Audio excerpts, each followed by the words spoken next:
Bien, el Señor les siga bendiciendo en esta mañana. Amén. Vamos a tener nuestra sección expositiva en Lucas 17 del 1 al 4 y he titulado este mensaje: Jesús advierte sobre tropiezos que vendrán. ¿Sí? Jesús advierte sobre tropiezos que vendrán. Y vamos a tener nuestro texto de oro en Mateo 18, 7 del 21 y del 21 al 22. Quiere decir, van a ser 3 versos. Versos 7, 21 y 22. Para que no se confundan, ahí está en la pizarra, lo pueden leer. Y dice así: Ay del mundo por sus piedras de tropiezo, porque es inevitable que vengan piedras de tropiezo. Pero ay de aquel hombre por quien viene el tropiezo. Entonces se le acercó Pedro y le dijo: Señor, ¿cuántas veces pecará mi hermano contra mí que yo haya de perdonarlo? ¿Hasta 7 veces? Jesús le dijo: No te digo hasta 7 veces, sino hasta 70 veces 7. Te damos gracias, Señor, en esta mañana. Vamos a hablar hoy de tropiezos, de pruebas, de perdón. Y son cosas muy importantes para la vida de un creyente. Sobre todo la parte del perdón. A veces las congregaciones flaquecen, las familias se dividen y los matrimonios entran en crisis por falta de perdón. Los padres se alejan de los hijos se alejan de los padres, los amigos se alejan de los amigos y todo pasa por falta de perdón. Ayúdanos a entender todas estas verdades, Señor, y ayúdanos a entender cuál es la base para el perdón y la necesidad que tenemos todos de perdonarnos unos a otros. Ayúdanos a resistir frente a los tropiezos, las tentaciones del enemigo y las inclinaciones a hacer el mal. Y permítenos madurar y santificarnos más cada día. En el nombre poderoso de Jesús oramos. Te damos gracias. Amén. Gracias, Señor. Bien. Nuestro último encuentro tuvimos un banquete de la palabra. Estuvimos hablando. A ver, ¿alguien se acuerda de qué estuvimos hablando? A ver. Del rico y Lázaro. Del rico y Lázaro. ¿Y cuál era el título del mensaje? La suficiencia de las Escrituras. Estuvimos hablando de la suficiencia de las Escrituras. Estuvimos viendo también un poco sobre la vida después de la muerte. Estuvimos viendo todas las cosas referentes a esto y estuvimos aprendiendo de que si no podemos ser ayudados por la Biblia, entonces estamos perdidos. Porque la Biblia, la revelación de Dios escrita, y creo que de eso vimos también el pasado viernes en la... Van de la mano en las clases del catecismo. La Biblia es la que contiene información confiable y veraz para que sepamos quién es Dios, quiénes somos nosotros y cómo podemos resolver el problema del pecado. En esta mañana vamos a cambiar un poquito el tema, y es que el Señor comienza a hablar con sus seguidores acerca de que van a venir tropiezos sobre ellos, ¿sí? Y el Señor les advierte que las personas que provoquen tropiezos para los creyentes van a sufrir consecuencias fatales o malas consecuencias. Y luego también el Señor terminará esta parte con el perdón entre los hermanos, y estaremos viendo también que la falta de perdón se convierte en un tropiezo muy peligroso entre los creyentes. La Escritura contra esto no escatima advertencia, y el mandamiento es claro: tenemos que perdonarnos los unos a los otros, ¿sí? En la clase de hoy vamos a tener 2 encabezados. El encabezado 1 va a ser los tropiezos vendrán, versos 1 y 2. Y en el encabezado 2 vamos a hablar bajo el tema tened cuidado, y será versos 3 y 4. Como los versos son cortos, yo los voy a leer todos y así ustedes nada más se pueden dedicar a escuchar, ¿sí? Bien, vamos para el número 1. Los tropiezos vendrán. No vamos a poderlos evitar. Los tropiezos van a venir. Y dice el texto: Y Jesús dijo a sus discípulos: es inevitable que vengan tropiezos, pero hay de aquel por quien vienen. Ahora escucha: mejor le sería si se le colgara una piedra de molino al cuello y fuera arrojado al mar, que hacer tropezar a uno de estos pequeños. ¿Sí? Lo primero que vemos aquí en el texto es que Jesús le está hablando ¿a quién? Le está hablando a sus discípulos. Esta clase completa es para los discípulos de Jesús que les estaba hablando en ese momento. Ellos son la audiencia original y a ellos Jesús se dirige, ¿sí?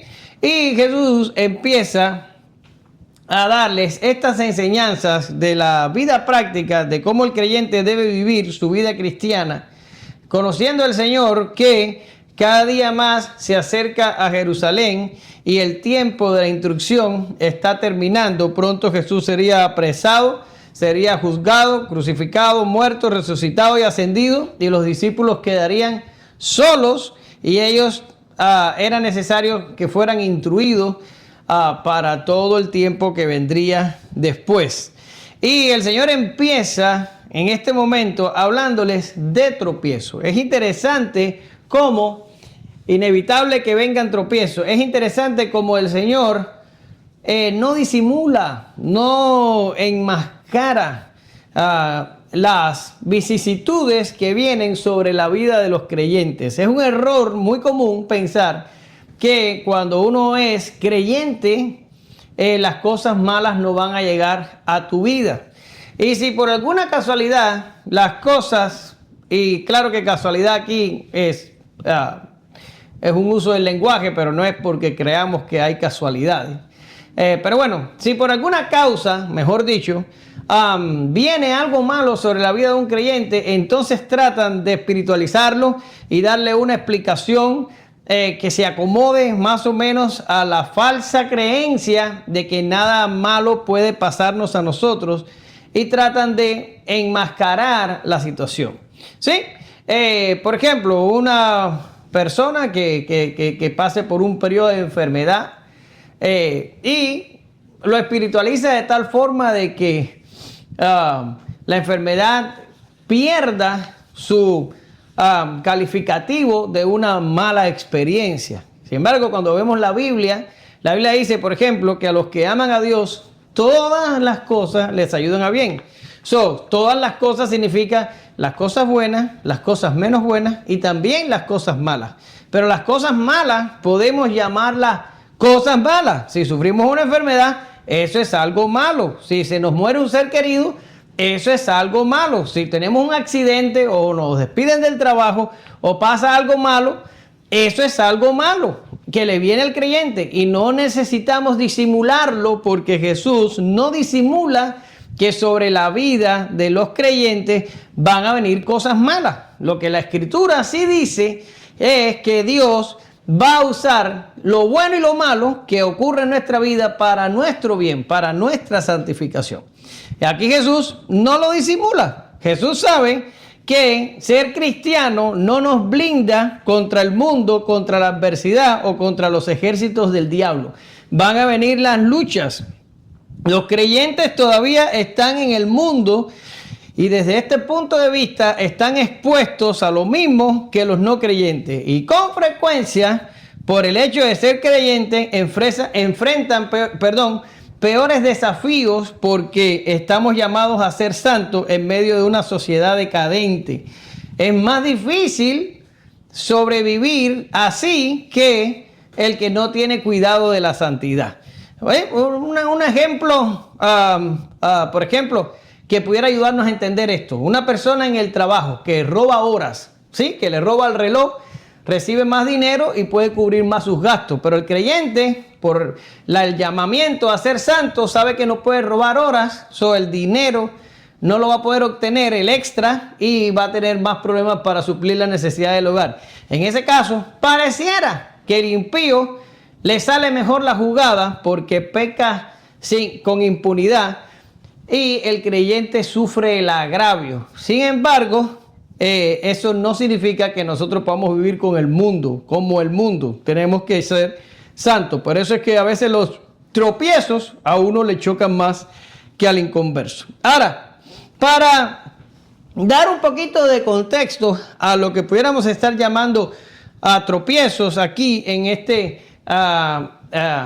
texto que está hablando Jesús, yo les he traído algunos de ellos Y más o menos me voy a referir solamente a los que encuentro en el contexto inmediato. Jesús había estado ayudando a cierta clase de personas en necesidad, ¿sí? Desde hace unas semanas atrás hemos venido hablando sobre esto. ¿Alguien me puede decir si se acuerdan de alguna persona en necesidad que Jesús haya asistido y que nosotros hablamos en las últimas semanas? A ver. La viuda encorvada, la que estaba. La mujer que estaba encorvada. Que llevaba 32 años paralizados y lo llevó. Sí, pero eso no fue hace pocas semanas. A ver. El hombre hidrópico. El hombre con hidropesía. Excelente, Eisaf. Y te has acordado de la palabra. Estoy impresionado. Muy bien. El hombre con hidropesía. Y otra persona que, fue ayudado porque se murió, pero igual fue ayudado. Fue Lázaro. Y estuvimos viendo de que yo no creo que sea una parábola, sino que sea una historia real.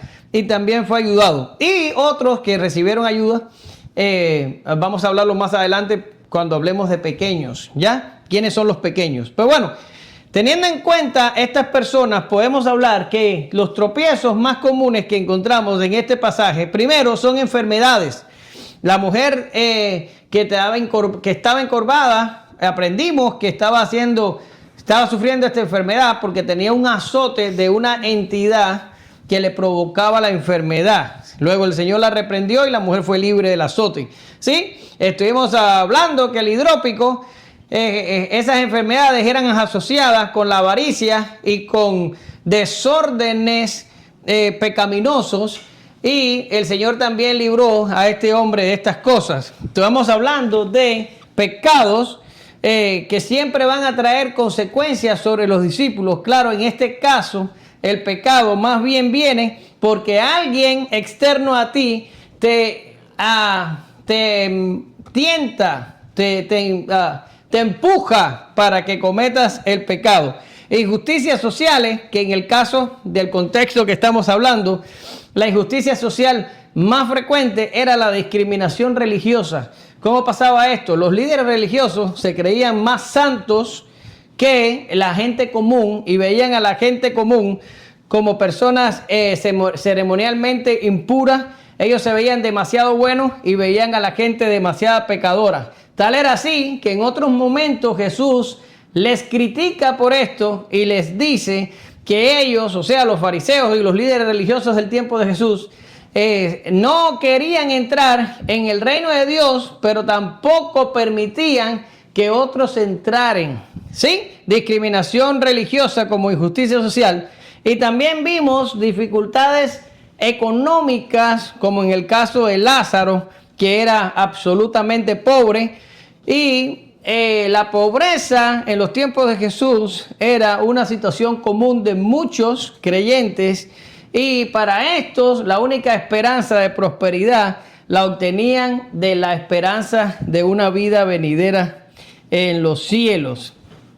Generalmente, esta pobreza, como ya vimos, era provocada o agravada por la clase dominante o por los ricos que no le daban chance a los pobres. ¿Y qué dice Jesús contra toda la gente que trae este tipo de tropiezos sobre los creyentes, sobre los más desvalidos, sobre los más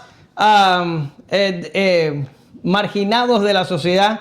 Jesús hace una advertencia solemne y Jesús le dice a los creyentes, sí, van a venir los tropiezos y los tropiezos muchas veces van a tener a alguien que los provoca, pero el castigo no se va a demorar sobre las personas que provocan los tropiezos. El Señor le dice a los discípulos, van a enfrentar una lucha feroz por parte del mundo y por parte del propio diablo, y no se preocupen cuando esto suceda, porque todas las personas que causen tropiezos, diablo incluido, no van a quedarse sin castigo. Luego, esto me dice algo. ¿Cuál es la reacción bíblica del creyente cuando sufre a manos de otra persona? Dios responde como enojado. La reacción normal del creyente es sufrirlo, ¿sí? No estamos llamados a vengarnos, no estamos llamados a pedir justicia, no estamos llamados a pelear para mejorar nuestra situación, estamos llamados a sufrirlo. y esperar que del Señor venga la venganza y que del Señor venga la justicia. ¿Sí? Esa es la reacción normal del creyente cuando está sufriendo por causa de otro. Por ejemplo, estás en el trabajo y tienes un jefe difícil, el Señor te dice, sufre, porque tu sufrimiento va a ser vengado por mí cuando llegue el tiempo. Tienes una situación que te la provoca una persona que quiere hacerte la vida de cuadrito, como decimos los cubanos, lo que está diciéndote el Señor es, súfrelo y espera, porque en su momento estas personas van a ser castigadas por el trato que le dan a los hijos de Dios. Pero me dirás en esta mañana, ¿y cuál va a ser el trato? ¿Cuál va a ser el trato? ¿Cuál va a ser el castigo? Bueno, yo no sé cuál va a ser el castigo. Pero el Señor dice en el texto que leímos que mejor le fuera a estas personas que sirven de tropiezo a los hijos de Dios, a los pequeños de Dios, mejor le fuera tomar una piedra de molino, atársela al cuello y echarse en el mar. ¿Se imaginan? Si yo echo a una persona con una piedra de molino en el cuello, en el mar, ¿qué le va a pasar a la persona? Se va a hundir, no va a salir. Se va a hundir. Y si tú te hundes en el mar y estás atado a una piedra, ¿qué pasa contigo? No, te ahogas. Te ahogas. Sí, es una muerte terrible. Y sin embargo el Señor le dice que mejor le va a ir a alguien que se agarre con una piedra de molino y se amarre el cuello y se tire en el mar. Mejor le va a ir a esa persona que a aquellos que causan tropiezo en el pueblo de Dios. Ahora, ustedes, yo les digo, una piedra de molino y ustedes realmente no saben lo que es una piedra de molino. Por eso yo les traje una foto. Aquí está. Esto es una piedra de molino real y aquello es un dibujo para que más o menos ustedes entiendan lo que está pasando aquí. La piedra esta que ustedes ven aquí, que tiene un palo, esto era una piedra muy pesada que la usaban para triturar el grano, ¿sí? Y como era tan pesada, necesitaba un animal que fuera dando vueltas alrededor de la base para que moviera la piedra y esa piedra caminaba sobre el grano y como que lo pisoteaba, lo apretaba y lo molía. Pero esta es la piedra, esta piedra que está aquí. Miren el tamaño que tienen y miren lo pesado que es, que necesitan de un animal que lo mueva, porque los hombres era muy difícil moverlo. Y el Señor dice, átate, no se lo está diciendo a creyentes, ¿ok? Eso se lo está diciendo a personas no creyentes que causan tropiezos en los creyentes. Ya, no se asusten porque ahí se está poniendo los ojos grandes así. El Señor le dice a esas personas que causan tropiezos que es mejor que agarren una piedra de molino, mira el tamaño que tiene, se la aten al cuello y se tiren en el medio del mar. Les va a ir mejor haciendo eso que causando tropiezo a los hijos de Dios. Es una metáfora aterradora.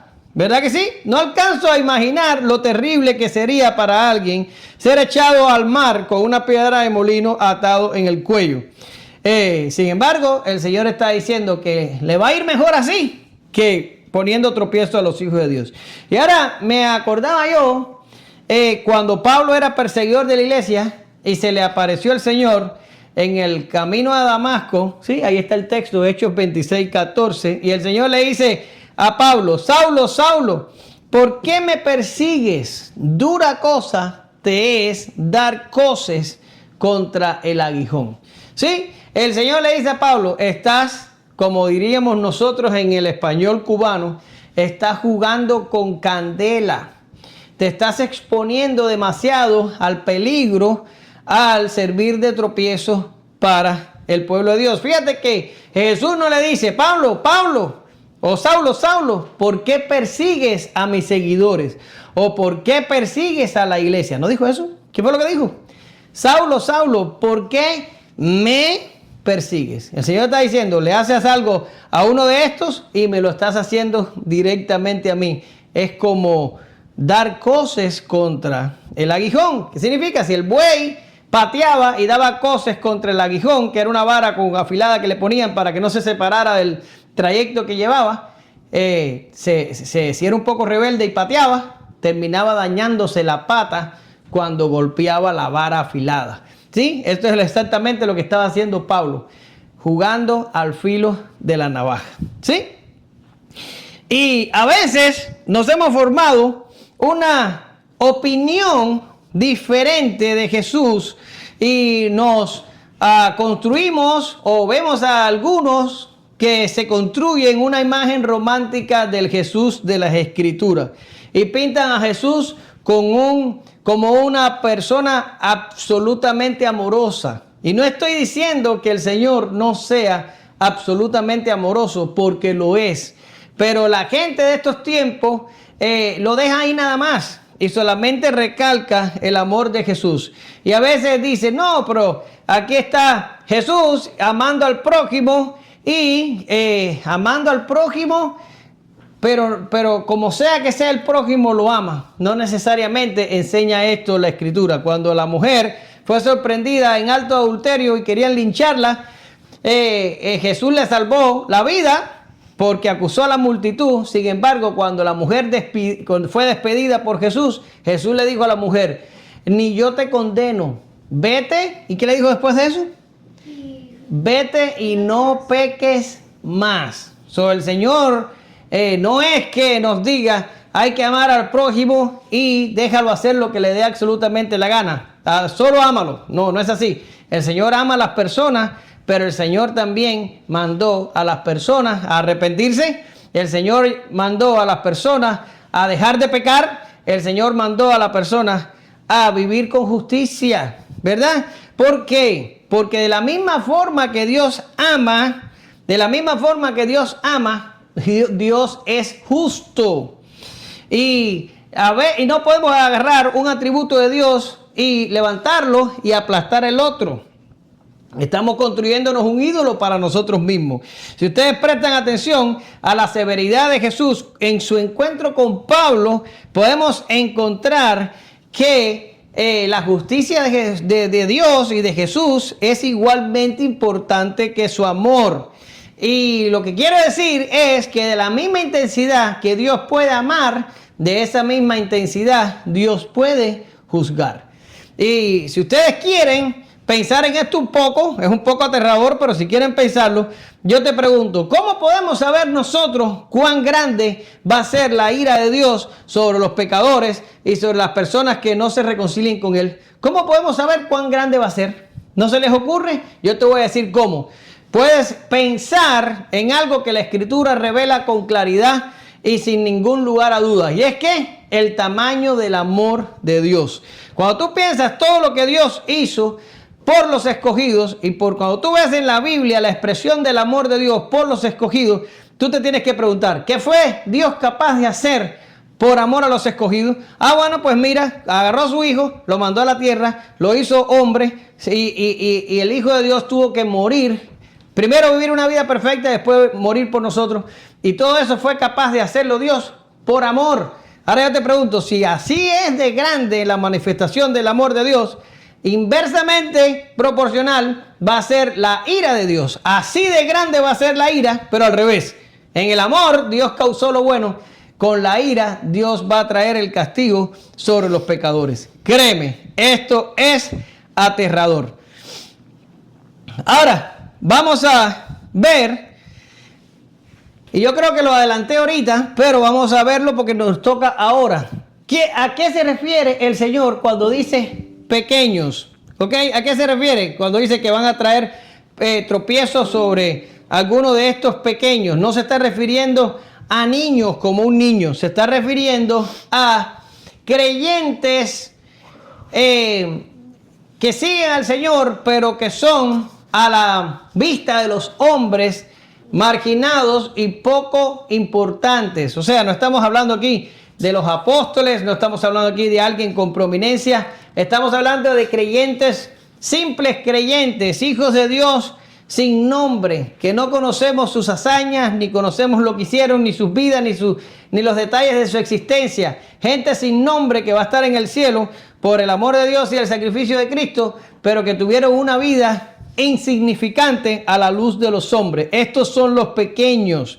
Sí, estos son a los que se refiere Jesús. Ahí les puse al lado de pequeños todas las citas donde ustedes pueden encontrar en el contexto inmediato de algunos de estos pequeños, y ya los mencionábamos, las mujeres encorvadas, aquel hombre que tenía hidropesía, los cobradores de impuestos y pecadores. ¿Se acuerdan que estuvimos hablando hace semanas atrás de que los fariseos criticaron a Jesús porque Jesús comía y Jesús tenía comunión con pecadores y con recaudadores de impuestos? Y estuvimos hablando sobre estos grupos de personas. Y también vimos la semana pasada a Lázaro, alguien pobre que había sido olvidado por su sociedad y había sido tirado allí a la puerta del rico para que muriera. ¿Sí? Estos son los pequeños a los que el contexto inmediato me lleva. Son creyentes que padecían enfermedades, que eran marginados socialmente y ceremonialmente, eran pobres, olvidados por todos, ignorados por los poderosos. Pero esta gente que no tenía ningún valor para la sociedad y la falsa religión, tenía todo el valor para Dios. Y esto no es un problema solamente de los tiempos de Jesús. No, ya esto había sido un problema en el Antiguo Testamento. Y ya el profeta Ezequiel había tenido que salir con una profecía contra los líderes del pueblo y contra la gente rica del pueblo y contra los poderosos del pueblo, porque estaban haciendo violencia contra los pobres, contra los marginados, contra los pequeños. Y miren la profecía, yo se las traje.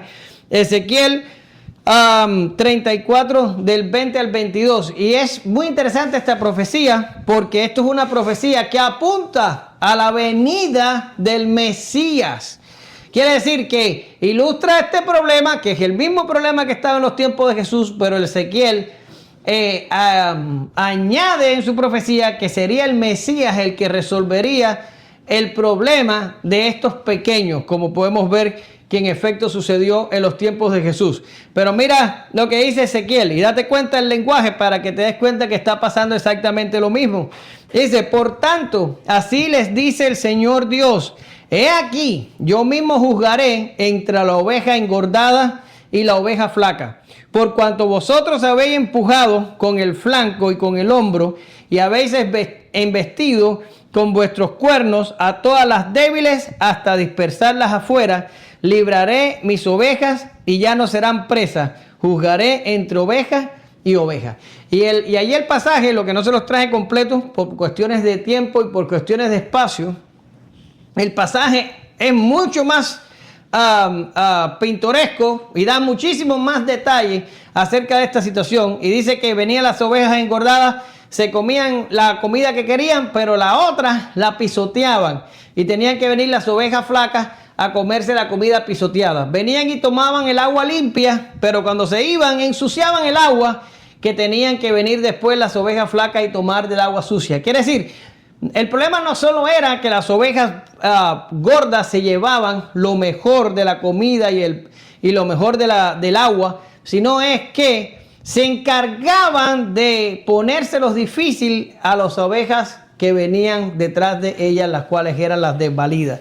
Esos son a los pequeños que el Señor está hablando aquí. Y hubo pequeños en el tiempo de Ezequiel, y él los compara con ovejas. Hubo pequeños en el tiempo de Jesús y hay pequeños hoy, en nuestros tiempos. Hay gente que son creyentes, que viven vidas anónimas, llenos de necesidades, y los sistemas religiosos y las grandes iglesias no se preocupan por este tipo de gente. Van tras la multimedia, las redes sociales, la recaudación de dinero y el negocio, pero olvidan a las pequeñas personas que están en sus hogares precarios, viviendo el evangelio de la peor manera posible, y me refiero por la precariedad, no por el pecado. Y nadie se preocupa por este tipo de gente. Nuevamente volvemos a olvidar al pobre, volvemos a olvidar a la viuda, al huérfano, al desvalido, al olvidado, y nos volvemos a centrar en los poderosos. Sí, es un problema que ha sido de todos los tiempos. Y Jesús dice: cuidado, el que haga tropezar a estos pequeños. Parece que en esta vida se sale con la suya. Parece que en esta vida no hay justicia y nada va a pasarle. Parece que nada va a terminar con el dolor de mis seguidores que están padeciendo este tipo de luchas, pero no es así. El castigo sobre las personas que provocan tropiezos no se tarda y con toda seguridad la justicia de Dios caerá sobre este tipo de personas. Ahora, ya el texto parece lo suficientemente sombrío, pero el texto está pronto a complicarse un poco más. Y es que el Señor empieza con un tened cuidado. O sea, ya estaba advirtiendo que iban a venir tropiezos y ya estaba advirtiendo que el castigo sobre las personas que iban a provocar estos tropiezos iba a ser temible. Pero ahora el Señor dice, tened cuidado, porque lo que va a decir a continuación es mucho más grave y es mucho más importante y le debes prestar mucho más atención por cuanto está precedido de una advertencia. Tened cuidado. ¿Sí? ¿Y qué es lo que tenemos que tener cuidado? Leemos, mira. Dice, tened cuidado. Si tu hermano peca, repréndelo.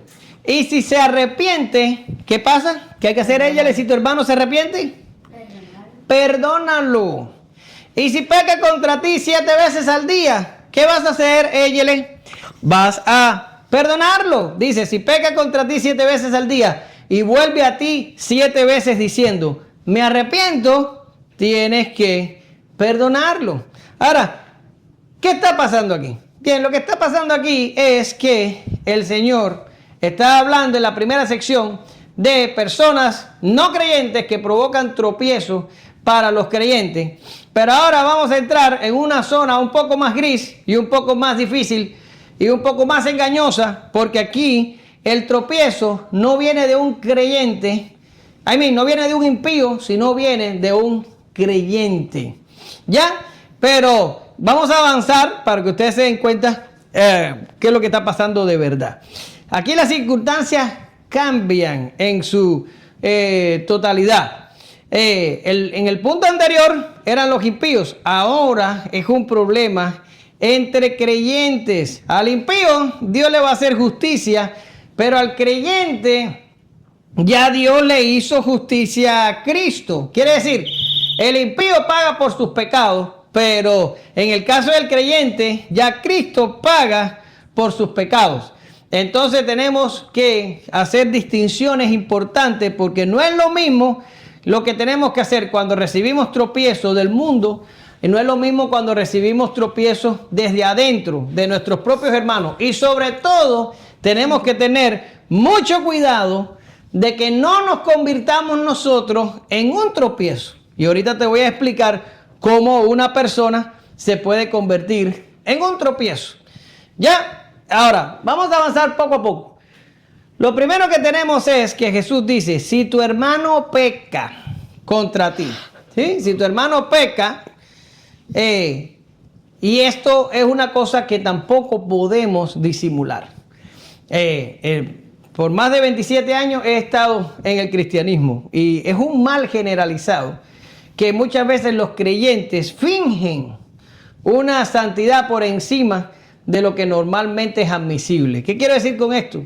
Que hay personas que tratan de mostrar a la gente, hermanos, a los amigos, a los familiares, al que sea, una vida impecable, una vida donde no se cometen errores, una vida donde todo es gozo, una vida donde todo es felicidad, una vida donde todo está bien, una vida donde no pueden haber errores.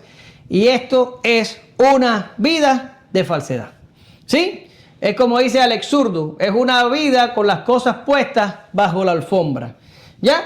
Las pones abajo de la alfombra, las guardas ahí y le demuestras al mundo una cosa diferente. Pero aquí Jesús está diciendo, si tu hermano peca, no está eliminando la posibilidad de que en un momento determinado tu hermano va a pecar contra ti o contra otro. No está eliminando la posibilidad de que tú mismo en un momento vas a cometer un pecado. Te vas a equivocar y vas a pecar. Y esto es una realidad bíblica. Los creyentes pecan. Deberían pecar menos que los impíos. Deberían, si la santificación está funcionando. Pero a la larga pecan. Más tarde que temprano caemos en algo. Más tarde que temprano cometemos un error. Ya Juan lo decía en sus epístolas. Si decimos que no tenemos pecado, lo hacemos a él mentiroso. Algún pecado vamos a cometer en algún momento. Pero Jesús dice, tened cuidado, porque el problema del pecado entre hermanos no se resuelve de la misma manera que se resuelve el problema con los impíos. Ahorita te decía, si un impío te sirve de tropiezo y te está ocasionando un mal, ¿qué vas a hacer? Vas a sufrir y vas a esperar por la venganza del Señor. Pero si un hermano comete pecado, el Señor te está diciendo, ve y repréndelo. Ya, ahora, no es como dice Asa de cierta persona que él conoce y que dice, te reprendo en el nombre de Jesús. No es eso. Eso no es el reprender que está hablando Jesús aquí. No. El problema aquí es en llamar al hermano, mostrarle su pecado y decirle en qué se ha equivocado. Ya sea que pecó contra ti o contra otra persona, el Señor te está diciendo, ve, habla con tu hermano y repréndelo. Pero es talk about it, habla al respecto, conversa la situación con tu hermano. Ahora, con el peligro de que me puedo salir un poquito del hilo del mensaje, me tomé el trabajo de traerles a ustedes 4 consejos que son muy importantes a la hora de tú reprender un hermano. Ahora, estamos aquí y somos una familia y esto se aplica también a las familias. Si sabes que tu hijo hizo algo malo, eso es pecado y tienes que reprenderlo. Si sabes que tu esposo hizo algo malo, es pecado y tienes que reprenderlo. Y viceversa, el marido contra la esposa o un hermano contra una hermana, cosas así. Somos creyentes todos, cometiste un pecado, te llamo y hablo al respecto. Pero te traigo 4 consejos para que lo hagas de la mejor manera, porque a veces lo hacemos de la peor manera y ahí nos convertimos en tropiezo para el hermano que peca. ¿Sí? Ahora, mira el primer consejo que te traigo. No reprendas de inmediato. Date un tiempo. ¿Por qué razón? Porque cuando una persona peca contra ti, en el peor de los casos, eso genera cierta clase de enojo, frustración, malestar en la persona ofendida. Y lo que se te recomienda es que no trates el asunto inmediatamente ocurre. Espera que el fuego se apague un poco, que la tensión baje, que la atmósfera se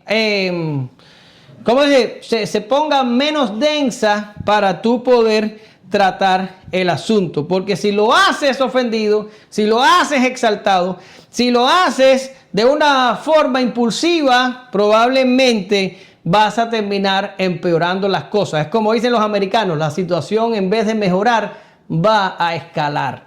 Por tanto, no reprendas de inmediato, date un tiempo, dependiendo de la gravedad de la acción. Un tiempo es todo lo que necesites para calmarte.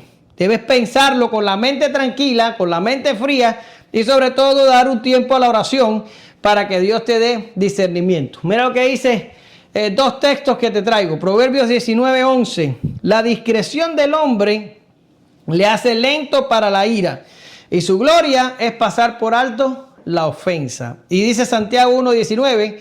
Esto sabéis, mis amados hermanos, pero cada uno sea pronto para oír, tardo para hablar y tardo para la ira. ¿Qué está diciendo ahí? Oye bastante, pero demórate en hablar.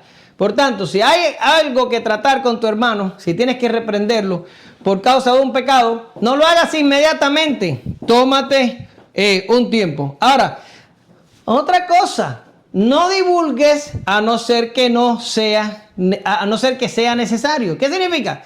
Vamos a suponer que tenemos un problema con un hermano, pero no se lo decimos inmediatamente, nos tomamos un tiempo, pero en el momento que nos estamos tomando ese tiempo, se lo terminamos diciendo a 2 o 3 personas en la iglesia. Nosotros aquí no tenemos ese problema porque somos muy pocos, pero vamos a suponer una iglesia donde hay 10, 15 familias. Tú tienes el problema con una persona de otra familia, pero terminas diciéndoselo al resto de la iglesia y cuando vas a tratar el problema con el hermano, ya el asunto se ha convertido en un chisme y ya eso escaló y ya en vez de haber un ofendido, ahora hay dos ofendidos. Por tanto, siempre que tengas que reprender a tu hermano por un pecado que cometió contra ti, no lo divulgues, a no ser que necesites consejería, y en este caso la consejería se la vas a pedir al pastor de la iglesia o se lo vas a pedir a alguien que tenga la madurez necesaria y que tú sabes que no va a ir corriendo a contárselo al resto de la congregación. Mira lo que dicen los textos que te traigo de Proverbios. Proverbio 25:9. Discute tu caso con tu prójimo y no descubras el secreto de otro. Ahí hay un paralelismo. Son dos casos diferentes. Si tienes que discutir algo, discútelo.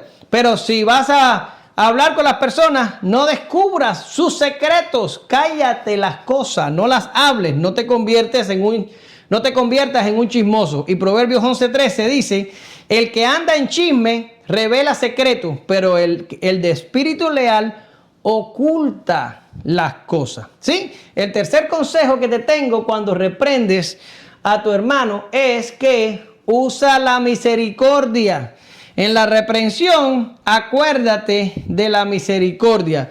Los seres humanos somos reprobados. Generalmente pedimos justicia para otro y misericordia para nosotros. Es muy fácil. Si una persona se equivoca con nosotros, le decimos, no, porque tú te equivocaste conmigo y tienes que sufrir las consecuencias. Sin embargo, cuando somos nosotros los que nos equivocamos, entonces queremos que nos perdonen rápido, que se olviden de la ofensa y sobre todo que no haya consecuencias. Esto es una total falsedad.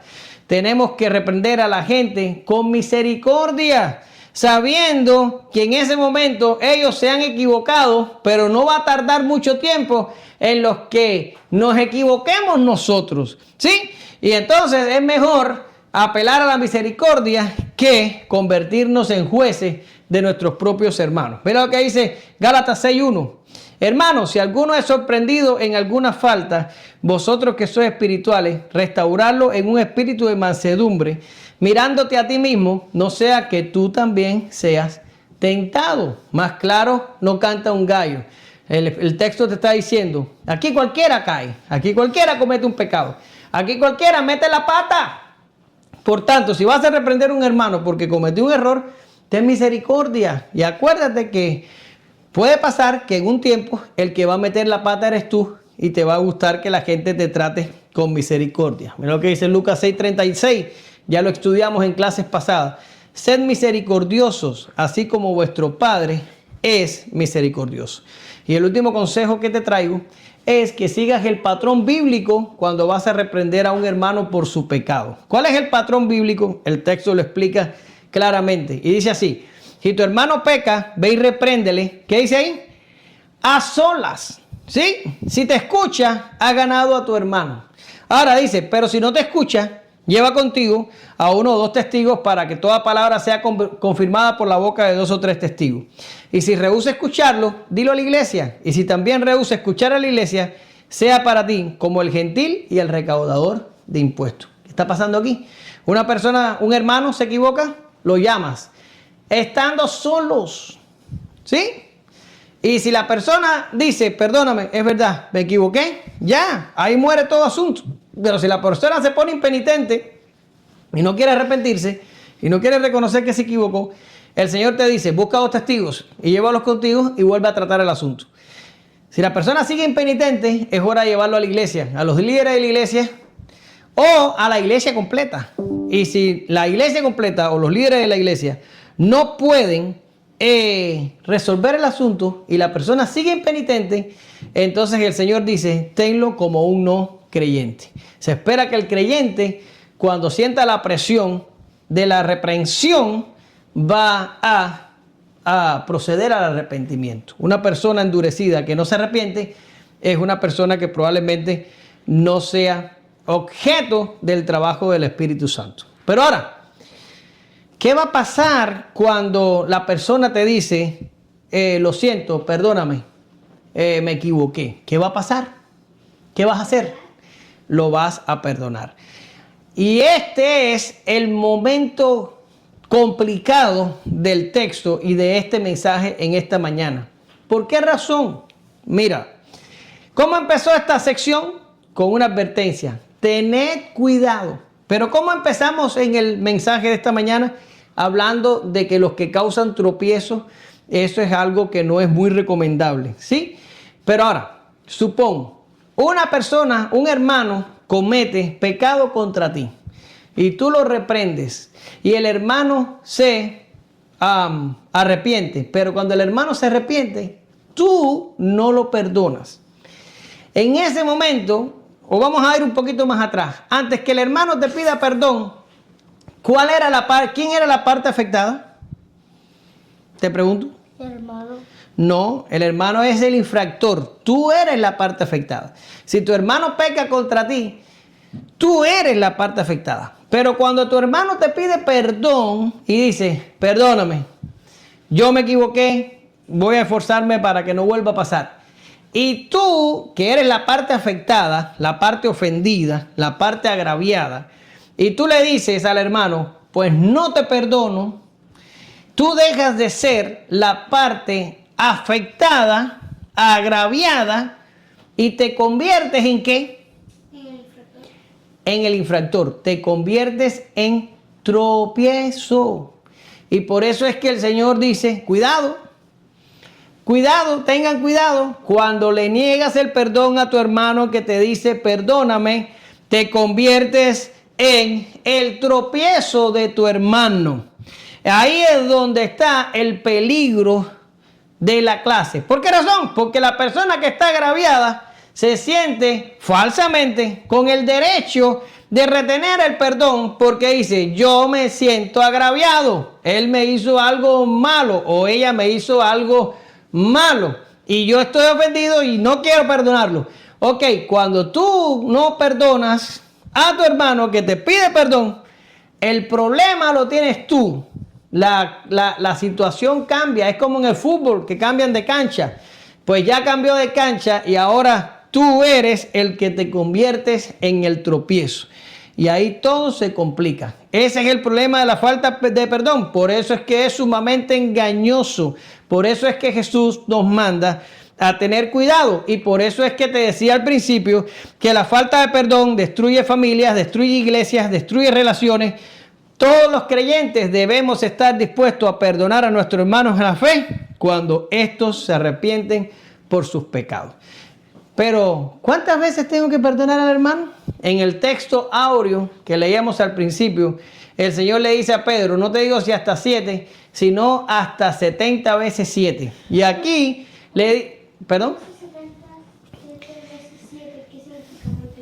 No, eso no significa multiplicar. Eso significa que tienes que perdonarlo cada vez que diga perdóname. Y aquí, en este texto de Lucas, el Señor dice, si 7 veces al día peca contra ti, 7 veces te dice perdóname, 7 veces lo vas a perdonar. Pero eso no significa que si una persona peca contra ti 8 veces en un día, 9 veces en un día, ya no tiene derecho a perdón. No, no funciona de esa manera. Aquí lo que está diciendo es que todas las veces que un hermano peque contra ti y venga y te diga, perdóname, tú lo vas a perdonar.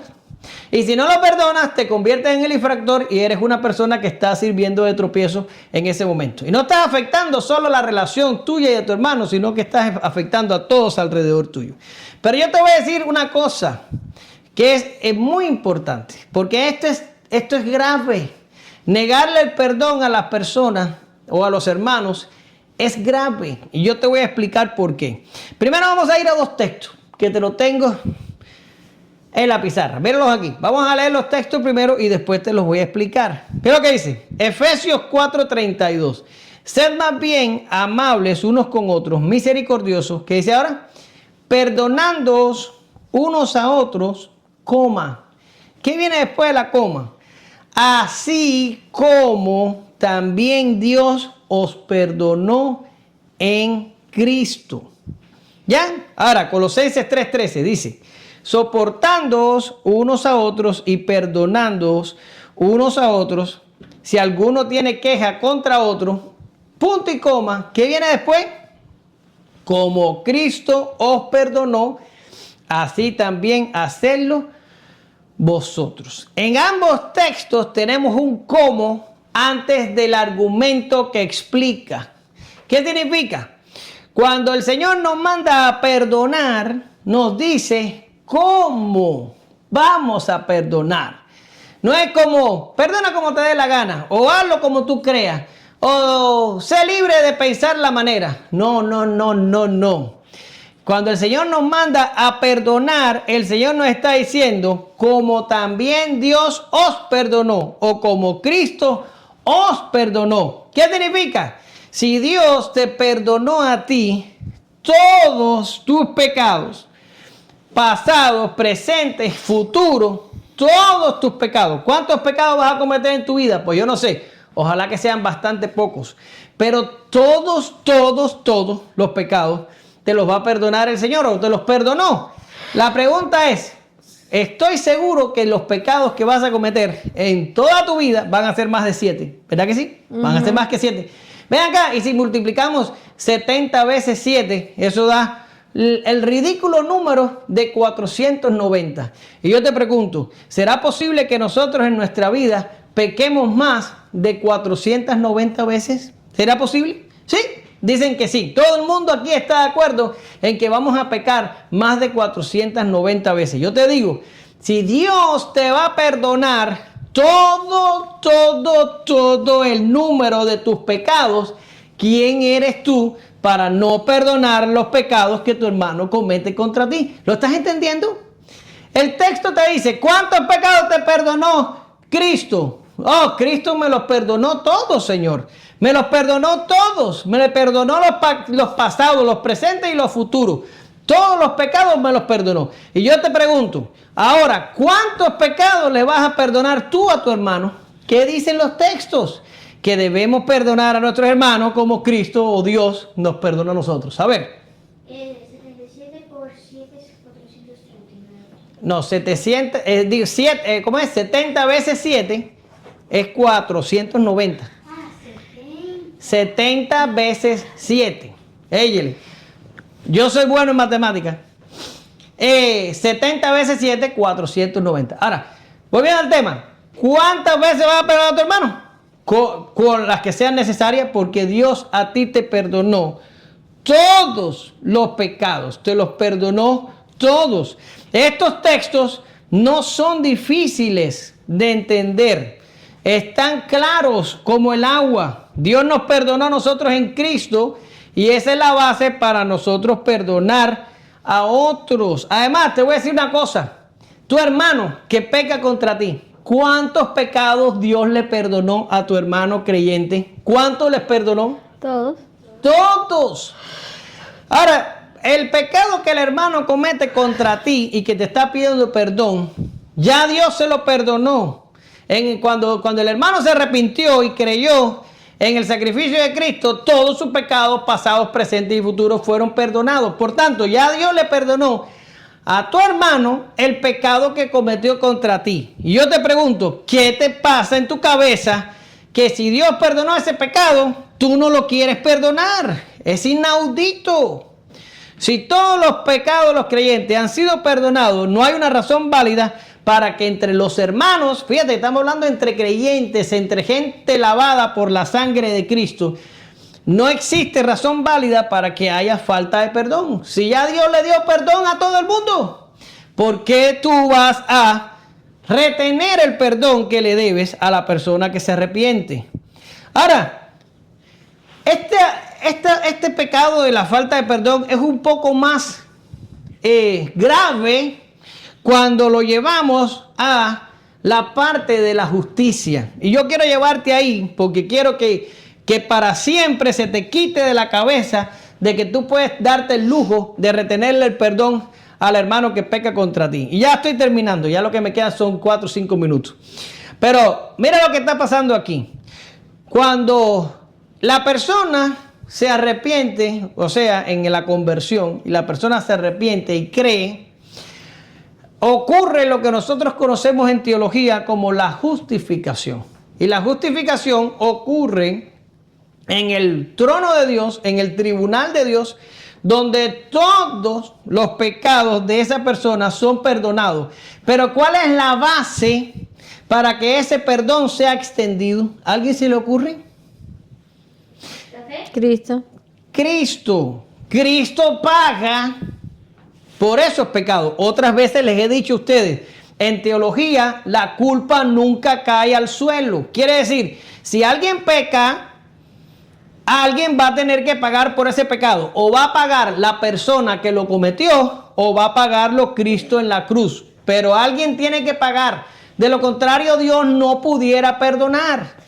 Pues luego, ¿qué está pasando en la cruz? ¿O qué pasó en la cruz? En la cruz lo que pasó es que Jesús pagó con su vida y sangre todos los pecados de los creyentes. Y cuando hizo eso, y cuando dijo, consumado es, ¿qué quiso decir Jesús? Jesús dijo que la justicia de Dios había sido, ¿qué? Completada. Había sido satisfecha. Es como una multa de tráfico. Yo ando y me llevo un stop sign. Ando manejando y me llevo un stop sign. Y el policía me agarra. Y el policía me dice, bueno, esta infracción por haberte llevado el stop sign te va a costar $150. Ya, eso es lo que cuesta la infracción. Y yo voy a la corte a pagar mi multa. Y si yo llego a la corte y le digo, ven acá, tengo 120, ¿será igual si pago 120? ¿Qué tú crees que me va a decir la corte? No. Vale 150. Tienes que pagar 150. Bueno, si le pusiéramos un número o un valor numérico a todos nuestros pecados, vamos a suponer que todos nuestros pecados suman 1.000.000. Pues Jesús tenía que suplir o satisfacer 1.000.000 en justicia de Dios. Y el pago tiene que ser equivalente para que la justicia sea satisfecha. Y cuando Jesús dice, consumado es, significa que todas nuestras multas de tráfico o todos nuestros pecados han sido ¿cómo? Pagados. Y Dios está diciendo, estas personas por las que Cristo está muriendo su deuda ha sido absolutamente pagada. No tengo nada en contra de ellos porque mi Hijo, el Verbo, acaba de sufrir por ellos en una cruenta cruz y murió. Ahora, cuando tú dices a un hermano, no te perdono, sabiendo teológicamente que ya Jesús pagó por ese pecado que esa persona cometió, ¿qué estás haciendo tú? ¿No se te ocurre con toda la explicación que te acabo de dar? No, tú estás poniendo una extra justicia sobre la justicia de Dios. Si Dios dijo, los pecados de esta persona son 1.000.000, como estábamos poniendo en el ejemplo, pero tú no le quieres perdonar el pecado a ese tu hermano, tú le estás diciendo a Dios, no, Señor, no, 1.000.000 no, todavía no ha pagado, no me ha pagado a mí y a mí me debe. Por tanto, tú estás haciendo que tu justicia sea ¿qué?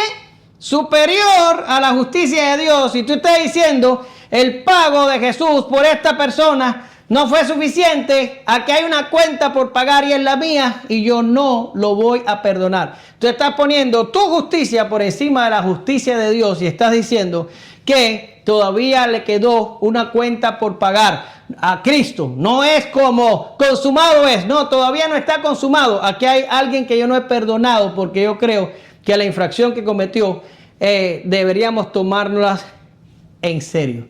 ¿Sí? Mira, yo no sé cómo ustedes lo ven, pero esto es simplemente arrogancia de la peor especie. Si Jesús ha perdonado los pecados de nuestros hermanos y nuestros hermanos pecan contra nosotros y nos dicen perdón, nosotros tenemos que darles el perdón. A veces es difícil. Bueno, pues tenemos que batallar con nosotros mismos, porque en ese caso el problema está en nosotros y no en el que pecó. Y tenemos que dar el perdón. Lo tenemos que dar.